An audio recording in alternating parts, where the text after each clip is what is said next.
Okay, theme song in 3, 2, 1. Oh, Jesus Christ.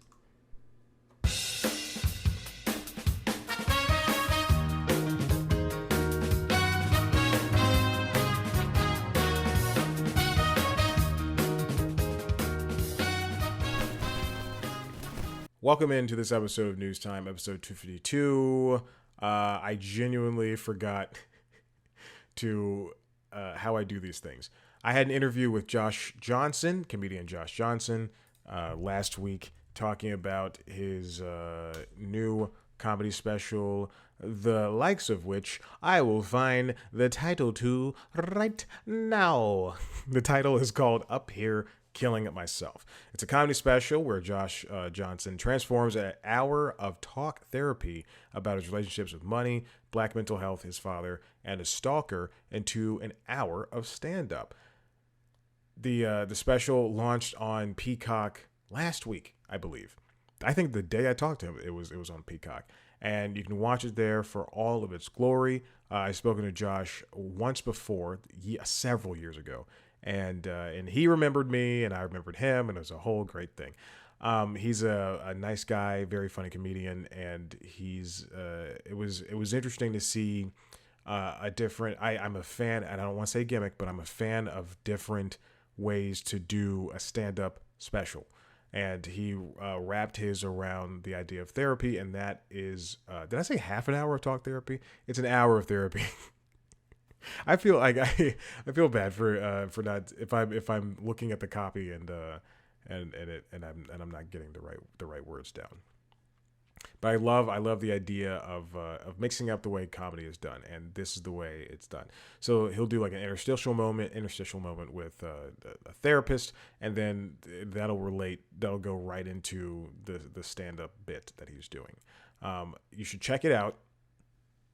And you should also check out the interview, which is coming up after this. I promise you. And then after that, obviously, the episode of the show. The episode of the show. Jesus. How long have I been doing this? Josh Johnson, Up Here Killing Myself on Peacock. Hey, if you want to follow Josh Johnson, and I'm sure you would, I would also like to know his handles. You can go to joshjohnsоncomedy.com. Like him on Facebook. You can follow him on Instagram and Twitter. Instagram at Josh Johnson Comedy. Twitter at Josh Johnson. And if you look at the original interview I had with him, as well as this current interview, which is in video form, which you can see on youtube.com/C+comedy, he has a beautiful head of hair now, and before he did not. And you better believe I commented on it. I had to. Looks great. Looks fantastic. I can't pull that off. I don't have the head shape. That's why I can only stick with what I got now, baby. Which is curly high top. Josh Johnson, Up Here Killing Myself, Peacock, interview starting now.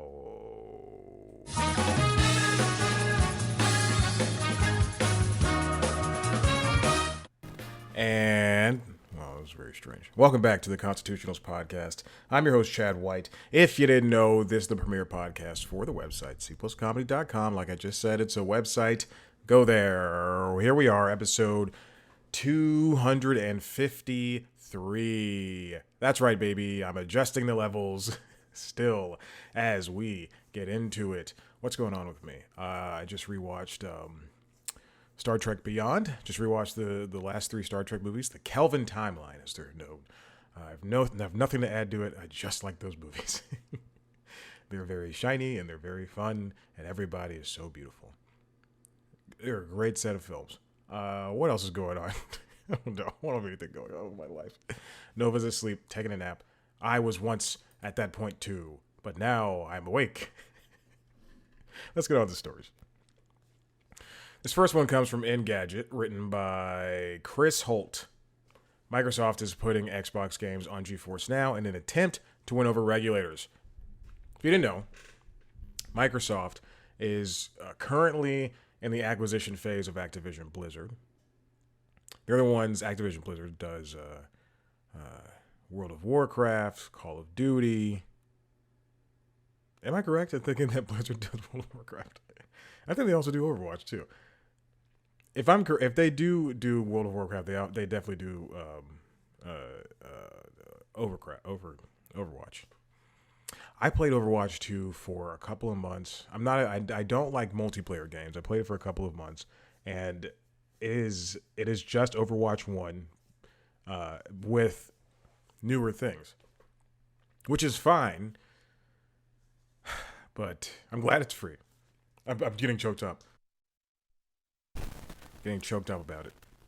Oh, that's because I turn off the mic. Oh, well, that's the only way I can clear my throat. That's oh God, what a reference. Easy to make. I said clear my throat. Everybody was just waiting on pins and needles. Hands and feet. Waiting. Begging, please. Love and touch and squeezing. Another great reference. Oh, I'm just full of song references today. Any Hoosers. Activision Blizzard. Microsoft's trying to buy Activision Blizzard. And they're what Microsoft is trying to do is basically with the Activision Blizzard thing, it's just bolster their publishing library and have a bunch of made for Xbox games. What they announced to do is the Call of Duty series is still going to be on everything. And in fact, they're going to bring it to back to Nintendo. They haven't had a Nintendo release since 2013, I believe, is the year. Nintendo Wii, I think Call of Duty Modern Warfare, one of those. I don't know, but because I never played Call of Duty on Nintendo hardware. But that's a good idea. And there's a PlayStation exclusive agreement with Call of Duty that is set to end at some point. But now people are up in arms. Well, Sony and their fans are up in arms in regards to whether or not that means Call of Duty is going to be on Game Pass first, and they're going to get the games. Xbox is going to get the games, and Sony's going to be left in the dust. Meanwhile, for 2 straight generations, Sony had exclusive rights to maps before Xbox and PC and everybody else who has the ability to buy. Nothing should be gatekept. If it's gonna be nothing should be exclusive or gatekept. If it's gonna be a video game that's gonna be on every or multiple consoles, then just have different cosmetics. That's it. Don't worry about hiding gameplay moments behind certain consoles, which is ridiculous. So that is to say, Microsoft has a 10-year deal with NVIDIA, which is the graphics company, the graphics card company. I don't know how to describe them. Software, hardware company that makes the NVIDIA Shield products, which are fine products, the most powerful Android devices out there. Some of the most powerful Android devices out there. Definitely the most powerful Android set-top box that has not been updated since 2017. And they also make the Nintendo Switch chips that are, even though they're pretty old and they struggled to run Pokemon Scarlet and some other games, I still think they're fine. I was playing the Switch yesterday. I'm almost done with Pokemon Scarlet. I like to chip away at video games, especially like that. And I noticed I beat all the gyms. And I beat these monster Pokemon, whatever they're called, these oversized giant Pokemon. And now I have to beat the star bases, and then I have to do the last moments. I have to go to Pokemon League. It's a whole thing. My Quaquaval is dancing the night away. I still don't know what... I'm still discovering Pokemon. It's great, because I don't spend time on the internet looking at things like that. I look at things like this. The company's president, Brad Smith, made the announcement so they're bringing Xbox games to GeForce Now. GeForce Now is the streaming platform for NVIDIA. You can stream video games on PC. This is a very interesting proposition, mostly because Microsoft has its own game streaming cloud thing called Xbox xCloud. I believe that's what it's called. And you're supposed to be able to stream the games from your Xbox or Xbox Game Pass directly to, your Android phones and your Chrome browsers, and also in a workaround, your iPad, and iPhones and things of that nature. Some games you can play with touch, some games you can play with controllers, some games you can do both. It's all pretty neat. And as for GeForce Now, it's supposed to bring powerful PC games to your PCs that aren't necessarily built for that. So you can just pop open the app, or I think the browser, and then you can play Witcher 3 if you own it on GeForce Now. Or if you subscribe, then you can pay $10 a month and you can play whatever games they offer. I don't know, let's pretend Deadlight is on there. I couldn't think of a game fast enough. If the deal goes through, Activision Blizzard games like Call of Duty series will be available for GeForce Now. The publisher removed its titles from the cloud gaming service in 2020. GeForce Now's announcement came after that he confirmed that Microsoft will bring Xbox games to Nintendo platforms like the Switch under a binding 10-year deal. This is all to appease the European Union, which is now trying to say that the UK's competition regulator said that the acquisition for Activision Blizzard, which is roughly $68.7 billion, could, quote, result in a substantial lessening of competition in gaming consoles and, quote, harm UK gamers. Microsoft already has 60 to 70% share of the... Am I shaking the desk? Sorry. 60 to 70% share of the cloud gaming market. And if the deal goes through, it would reinforce this strong position. The FTC in the United States has sued to block the merger. I believe the president can push this through. Biden, if you know what's good for you, you'll do what you want.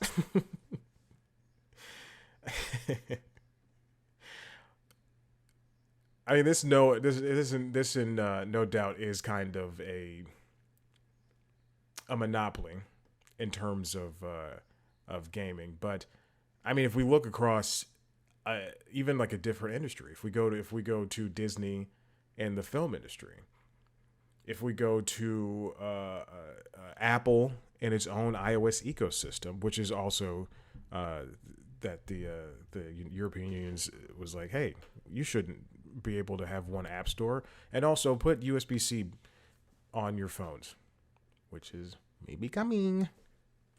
I just ordered a new phone, so it's probably not going to happen for me next year, or this year, rather. Look at Brother Printers. Just touch the printer next to me. It's these monopolies. They matter, and then they also don't in the long run and short run. I think I have a feeling that the merger could go through, but they'll have to break up Activision and maybe even sell off some of its, not properties, but the studios, I guess. I don't know.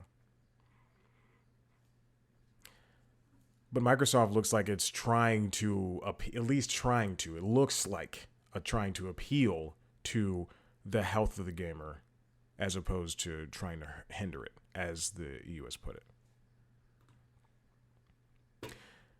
Hey, remember last week's episode, 252, Merge Down, I think that's what it's called. I talked about podcasting and how it's not lucrative anymore. Now, side note, coming from Jacob Castronakes and Ariel Shapiro over at The Verge, YouTube Music is adding podcasts. Just in time, baby. Along with Spotify, YouTube Music is going to have podcasts live alongside music, which on Spotify, it's super frustrating. You might be asking, hey, doesn't Google already have a podcast app called Google Podcasts? And you are correct. The addition is going to pit YouTube Music even more directly against Spotify as a way to retain users and grow its audience. If someone, this comes from the Kai Chuck YouTube's head of podcasting. If someone wants to watch a podcast, we have a solution. If someone wants to listen to a podcast only, we should have a great experience for that as well. I don't like the idea. I think the more that we are putting into these music apps, the more difficult they are to become listening to. Oh God, I don't know what this episode is going to be called, but I definitely know. Actually, I would rather there be two separate apps, one for music and one for YouTube, and then another one for podcasting. They should all talk to each other, most definitely, but they shouldn't be forced down users' throats to have to wade through being suggested a podcast that you're never going to listen to, which is what happens with Spotify. Spotify has got to be one of the heaviest apps in terms of usability. Yeah, I guess in terms of features.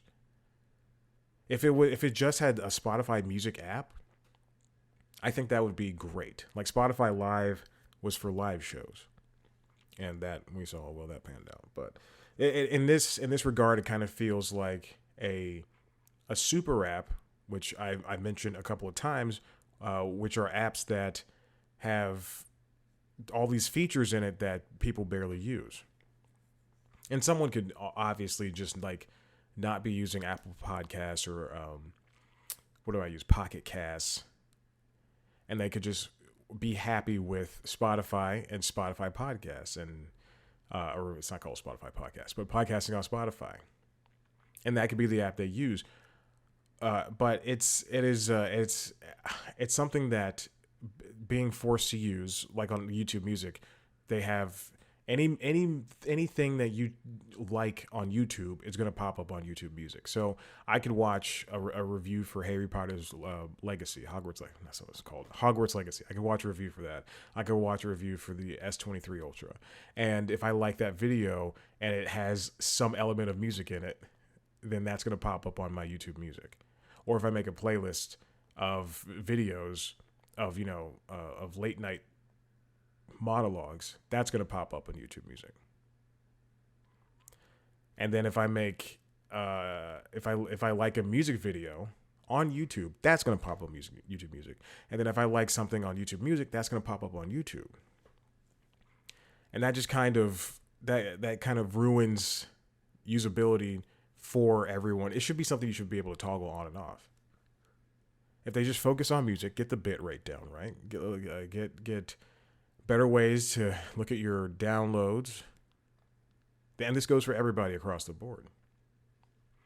YouTube hit 80 million subscribers last year for its music and premium services, which is huge because Spotify has 200 million paid subscribers. YouTube has 2 billion users, period. So if it can get any more users or even get close to that number of Spotify, it'll be somewhat successful. This next one comes from The Hollywood Reporter, written by Alex Weprin. NPR's to cut workforce by 10% as advertising slowdown hits public media. We're seeing layoffs across the industry, across all industries, rather. National Public Radio is a part of the journalism industry, but is also part of the public media. And it turns out that the numbers are not doing so hot, and they've got to lose some people. Most of NPR's open jobs will be eliminated, and it'll be reducing its existing workforce by 10%. That's more than 700 employees. 700 employees work for NPR. So 10%, 70 people. I'm not good at math.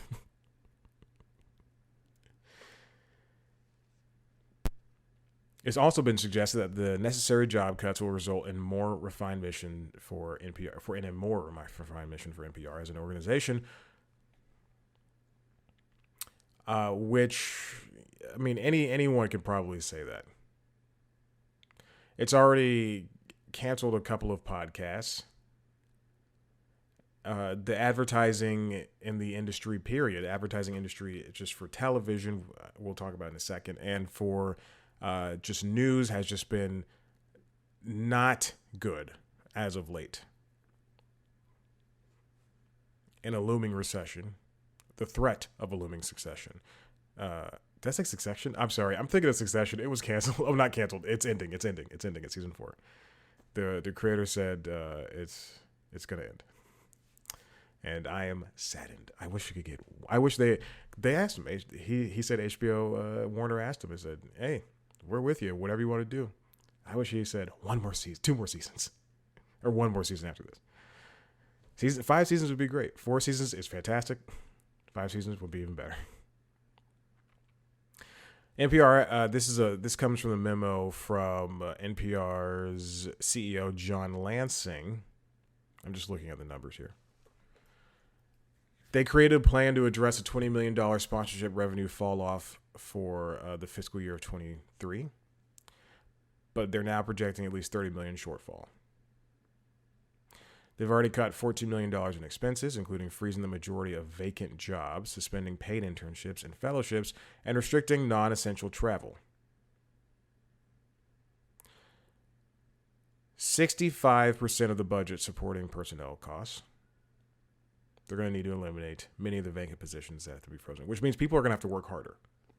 Or when I was let go from Warner, they're talking about, quote, doing less with less. Which, hey, I'm doing less with nothing. So, where does that leave me? We're going to keep sending this trend across every industry again. We're going to see it in video games. We're going to see it in entertainment. We're going to see it in news. We kind of already do see it in news. Here it is on TV. This comes from Brian Steinberg of Variety. NBC hopes Night Court ad model will preside over linear and digital dollars during TV upfronts. Now, the TV upfronts are coming up in the spring, and it's a way for, it's basically a showcase saying, for networks and streamers to say, we've got these things coming, and we want you to advertise with on them. When advertisers are buying, when you're watching Bob Hart's Abishola on CBS, as I do, I love that. I think this show is very funny. When you're watching that show, or you're watching Survivor, or Amazing Race, or I'll leave CBS, Animal Control on Fox. Anybody seen that? Not Dead Yet on ABC. Only the newest stuff.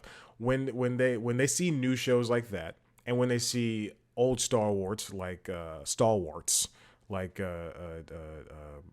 Goldbergs, which there's so I got an email yesterday that says Goldberg's ending at season 10. You know, ABC cancels the show. No, it's the show takes place during the 80s. The 80s is a decade, 10 years. It was always coming to an end. We knew this was going to happen. They did a spinoff called Schooled that started in 1990 something. And it sucked. And they canceled it. Oh, poor Laney. Shouldn't have broken Laney and Barry up. Waste of time. Just kept them together. They have these shows and say, we've got these coming, advertise with us. And it looks like Night Court is going to be the model for NBC's shows. When it launched, 5.6 million people watched it. Over the next 7 days, another 5.7 million, which is big for broadcast TV in the era of streaming. You're never going to have a day one that's huge on broadcast ever again. Unless it's a show. I mean, I know that's a big swing to take, but I think that's pretty true. Not unless, you know, Game of Thrones is remade for ABC.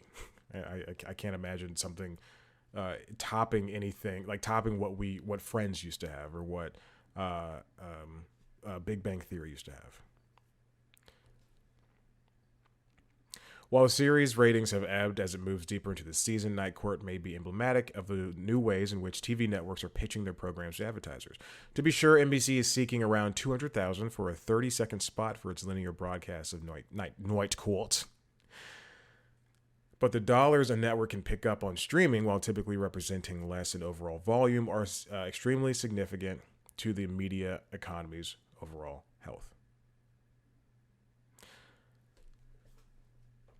So what they're saying is they're essentially selling two styles of ad spots. One for broadcast, one for linear, which people will see the night of or on their DVRs. And then one for streaming, which, unless you pay to have the ad-free, people can't skip. NBC's night court strategy is likely to be adopted by many traditional TV networks as they head towards what looks like a complicated, quote, upfront sales season when media outlet...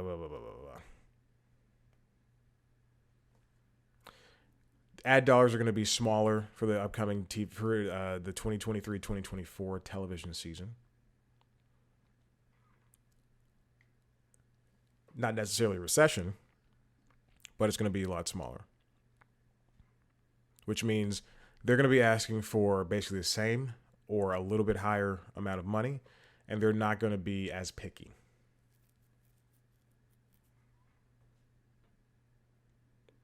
The ability to knit together the broad reach power of traditional broadcast with the consumer targeting technology of ad-supported streaming may provide a critical difference during a difficult time.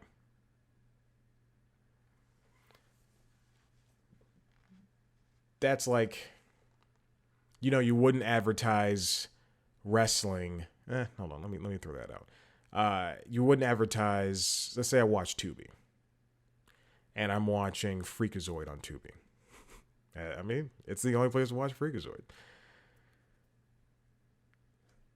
Or Lovecraft Country, which is there for some. Again, I don't know why. Let's say I'm watching Tubi, and I live here in Atlanta, Georgia. I'm more than likely going to get an ad for the NASCAR races that Fox shows on Fox Broadcasting. But if I lived up north, I would probably get baseball commercials like, hey, spring training's coming back. If I lived out west, I don't know, I get Scorpion commercials.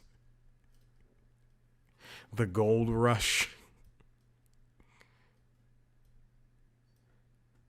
Advertising is difficult, but when it comes to, or advertising and streaming is difficult, but when it comes to the ability to target ads, then yeah, it works. And that's also happening on podcasts, because when I listen to Never Not Funny, the Thursday episode, they have 2 episodes, and the Thursday episode typically has ads, all the time has ads. I always get Atlanta-based ads. Like, the person will say Atlanta. Those specifically be aimed at the South. When they go to upfront, when these companies go to upfront, when these studios go to upfront, we're going to see a whole different way to showcase what they have. Let's go on to a different story. This comes from Variety, written by Brian Steinberg. CNN readies CNN primetime for 9 p.m. hour. CNN is about to have another show. After, who is it, Tapper? What's his name? Who's the one that was in trouble? Cuomo. Cuomo left. Cuomo was forced out. CNN needs a new 9 p.m. hour. The new show is called CNN Primetime. Both the show and the title of the program descriptions are available to see for next week's television guide, but no one knows what it is yet. It could be a primetime hosted show. It could be something. It could be this. It could be that.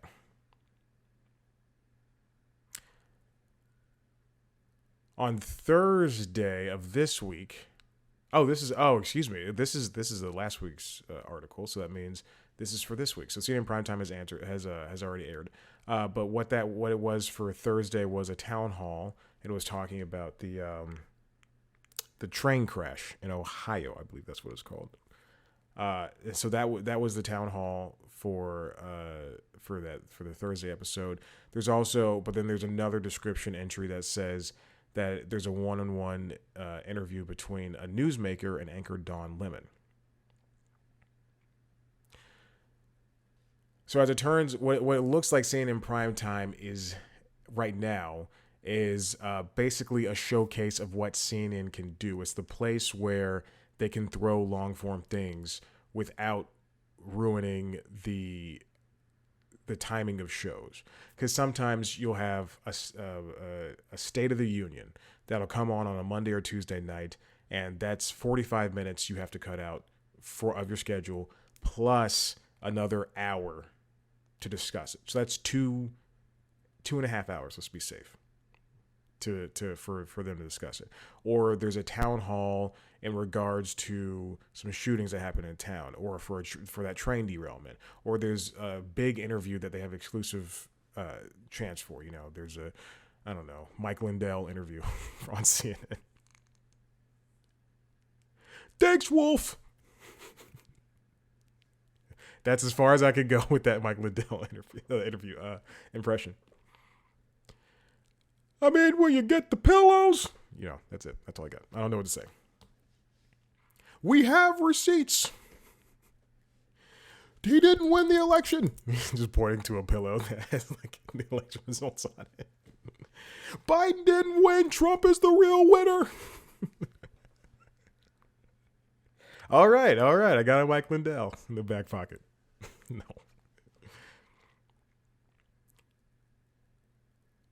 And I predict by fall we'll have something in that hour that's going to be permanent. Jake Tapper was in the hour for a little bit last year, and it wasn't very good. Laura Colts and Allison Camerata had 2 hours between 10 p.m. and midnight, and this is just CNN trying things out. But CNN primetime it's just like a permanent place right now where they can affix these interviews and such. And I mentioned a couple 2 episodes ago, they're doing Bill Maher's Overtime, the YouTube original, excuse me. The extras from HBO's Bill Maher's late night show are going to air at 11 p.m. on Friday nights. I don't know if you can hear this police officer outside blaring his thing, but I sure can. His siren. You thought I meant gun. Bang, bang, bang, bang, bang. So stupid. CNN is kind of in a bit of a I don't want to say dire situation, but in a hard to describe one, because they have to go against MSNBC and Fox News, who are ruling those hours. With Rachel Maddow, I think her show is now weekly. Alex Wagner's got a show at that time. Sean Hannity's got a show at that time. But apparently Chris Litch, CNN CEO, is suggested that he's not looking for another traditional news hour for that. And again, this is a good place for them to put experimental things. Charles Barkley apparently has been approached by CNN to do a weekly show. And he's only entertaining the idea because Gayle has also been approached, Gayle King. And I mentioned that for her own show or for a show with him. And I also mentioned this to a friend who is in the news, and I mentioned this to a friend who is wants to work in the sports news arena. And both had different opinions on their appropriate sides. Like the sports focused one talked about the Charles Barkley, like what does he have to say to a news ready audience on CNN? And then what does would Gayle King leave the face of CBS, leave being the face of CBS News alongside Norah O'Donnell to be one of many faces at CNN? Sure, that would afford her to do more in-depth stories and bigger stories compared to what she does at CBS This Morning. But I kind of would rather have CBS, be one of 2 big heads than one of 20. Let's stay on the Warner train. This comes from Variety, fresh off the presses. Written by Gene Mattis. South Park lawsuit. Warner Bros. Discovery sues Paramount Global over licensing dispute. When HBO Max was about to launch, Warner Bros., at the time Warner Media, bought the rights for licensing rights for streaming South Park from Paramount Global for $500 million in 2019, which I thought was a stupid idea in the first place, for Paramount to even sell that. Now there's a lawsuit saying that Paramount is ruining the deal because they promised 3 new seasons, 10 episodes on HBO Max after they air on Comedy Central. So every Wednesday after South Park airs, they're supposed to get 3 new episodes, or they're supposed to get that episode for 3 seasons straight. They paid $500 million for that and for the back catalog. What Paramount has delivered thus far is 2 episodes. Hold on, let me get these numbers down. The suit alleges, however, that only 2 episodes were delivered for the first of those seasons and 6 for that second. And now this third season that's airing currently is only going to consist of 6 episodes for a total of 14 episodes across 3 seasons. There are many thoughts for this coming from me. My thought process was, yes, Paramount is screwing you guys over because they're also getting 14 mini movies. And then I believe HBO Max only received, I have a computer right in front of me. I don't know why I picked up my phone. It's easier to go to the app, but the computer is right in front of me. I believe HBO Max only received 1 pandemic special. I still watch South Park as if like it's gonna be as good as it used to be. It received the vaccination special, and then they are correct that, let me go back to season 24. It got the pandemic special. The last time, and this is all stemming from, this is all a product of the pandemic, because season 23 was the last full season. It's the last time they had 10 episodes. And then at once season 24, that was the pandemic. So they did the pandemic special. Then they had 6 episodes in 25. And then this season's going to have 6 episodes. And then all the while, the South Park guys signed a new deal with Paramount where they get 14 movies, 14 mini movies. And so far, they've delivered 2 of those, 2 or 3 of those.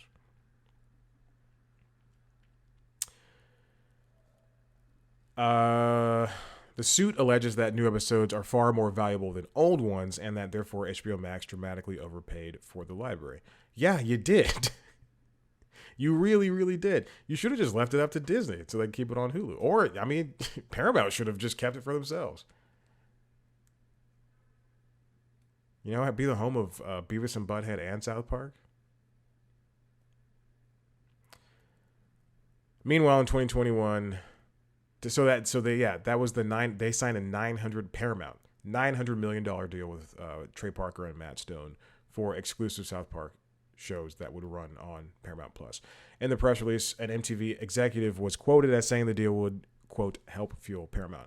Now that is, I do believe there is a case to be made here. Originally, when I read this, I was like, well, you got screwed, but I do find that there is, 4 of the mini movies have aired on Paramount Plus. I said 2 to 3 of the 14, so they have 10 more. Again, so the pandemic started. People were at home.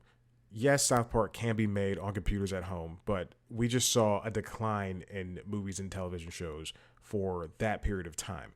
Then when people started going back to work, at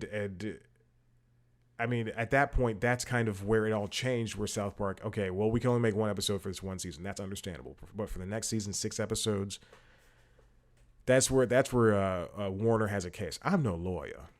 I'm just a humble Southern boy who knows the law.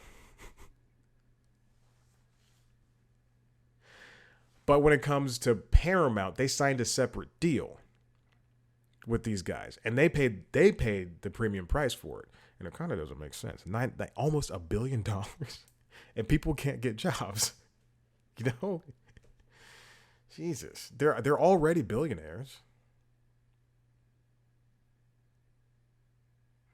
Because I think Trey and Matt own the rights to South Park, so they more than likely got a huge chunk of change. Just like LeBron, they're all billionaires. I've said it before and I'll say it again. What Warner should have done in order to save my job in particular, they should have just, when they were hurting for cash, when Discovery takes over Warner assets, sell back. You have Friends. Don't worry about South Park. Yes, it's a big property, but if you focus on your brands, if you say, hey, we're the exclusive home of Game of Thrones, we're the exclusive home of what are the big ticket of DC movies, people are going to flock to those. And whether you like it or not, people would love to watch, the Zack Snyder Justice League, whether they felt bullied by that or not.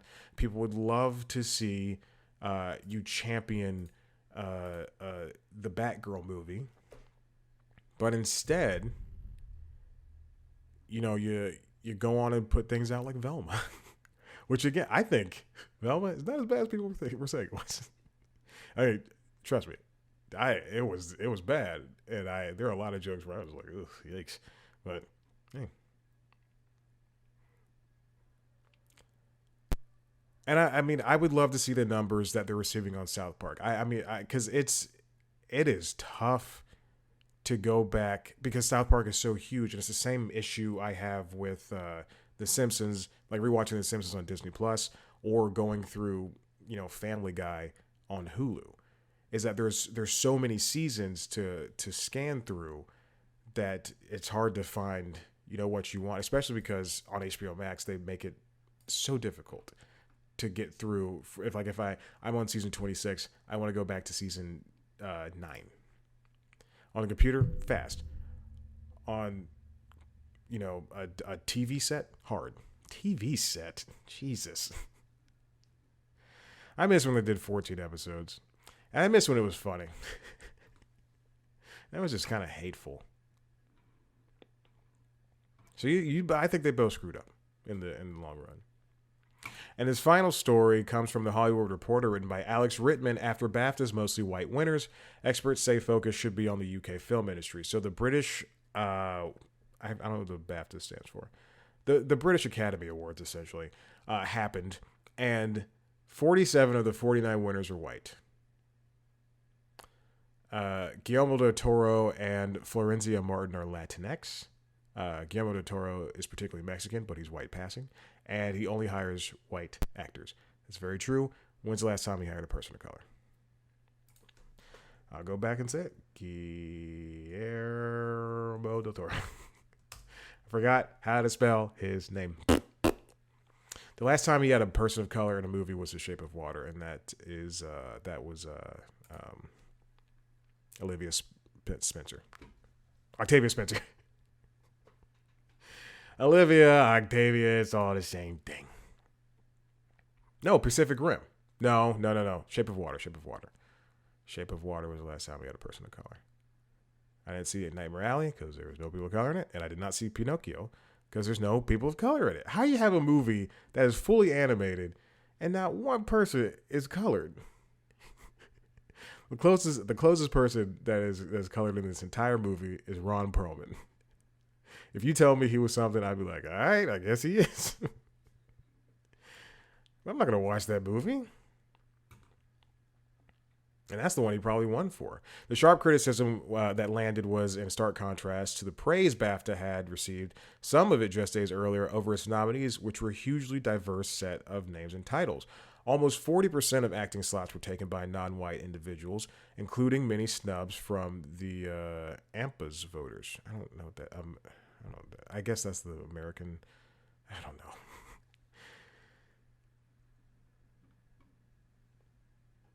I mean, when you have movies like All Quiet on the Western Front, which is a movie starring all white people that is set, we're done with war movies. No more war movies. The Banshees of Inisherin, which only had 7 people and it's all Irish people, but still, you gotta get one. What's near Ireland? India, China, Japan, like any one of these. There's multiple countries with people of color just located nearby.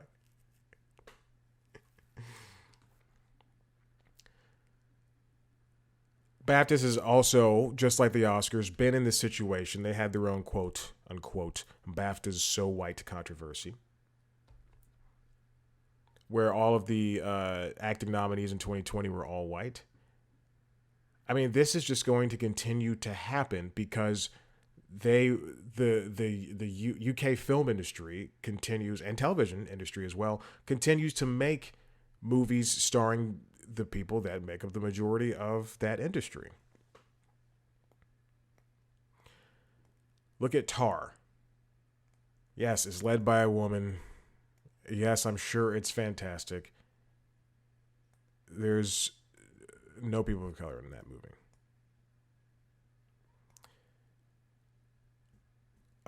Look at Guillermo del Toro's movies. I mean, it's just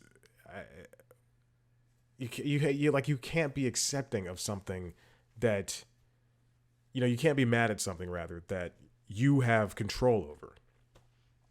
Olivia Colman hasn't, like, besides the movie that she was just in, she never starred in a movie with a person of color.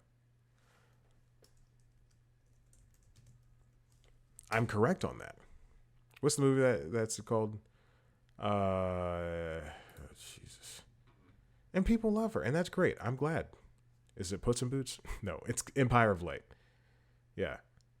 She's I'm going through, and I'm talking about movies where she's a star. I'm not talking about these animated movies like Ron's Gone Wrong and Puss in Boots and Mitchell's versus the Machines.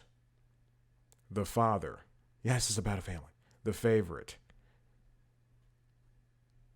I think Murder on the Orient Express might be the closest thing to her. And you can like these actors, and then they can stand up and clap, at these award ceremonies when they talk about diversity initiatives. But I mean, in the long run, if they're not going to act on it, then the hypocrisy will stand strong. Women of color make up less than 2% of the British film directors. More than 80% of the films are under 60 minutes long.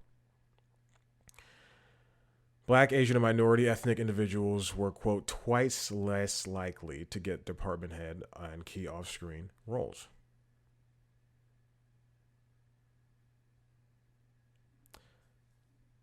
The industry is shady and crooked. And there has to be something done about it now instead of putting people in figurehead positions. I mean, just cast somebody in the roles that they deserve to be cast in. And I'm not talking about, putting out a movie like Till or Black Panther Wakanda Forever or I Want to Dance with Somebody. It's, I've said it 1,000 times. Unless a line in the movie says, "Get your silky white ass over here," then it doesn't. Then don't cast a white person in that role. And even if that movie says that, it either it better be a comedy, or B, that industry needs to be looked at. All right, listen, I'm done. If you like what you heard here, head over to the website cpluscomedy.com, where you can see whatever stuff. Me talk to comedians. Hey, I forgot to do the top of the episode. I'll do it in a second. It shows you where I'm at in my head. You can watch a video version of this show on youtube.com/cpluscomedy, where you can also watch other video podcasts as well. Both are on a break for this week. LinkedIn Logs, where I try to become a LinkedIn influencer, and Late Night Lately, where I talk about the best things that happen in late night for the week. The reason I'm off for LinkedIn Logs is because I just couldn't find a topic that I had enough information on, and I truly just didn't want to BS it like I do this show. And then for Late Night Lately, I'm going to set a rule for myself. If there's like 7 late night shows, 2 on NBC, 2 on CBS, ABC, HBO. There's 2 on HBO. I just don't care. They're about one of them. HBO, and then, a smattering, a couple of others. Whatever. If the majority of them are off, I'm not going to do an episode. I'm not going to try to gloss over things. I'm not going to do that. So we'll probably be back next week, and if not, week after that. Video version of those shows, youtube.com/comedy, alongside the premiere show, News Time, which is back. All episodes have been uploaded, with the exception of this week's episode, which, again, took a break. I'll be back next week with 2. The last one was about the Super Bowl. Listen to those podcasts wherever you go. Podcasts, TikTok, Instagram, Twitter, Facebook, @C+Comedy, me on all those, @ChadBlackWhite. That's the end of the episode. We're going to throw to the end. Goodbye forever.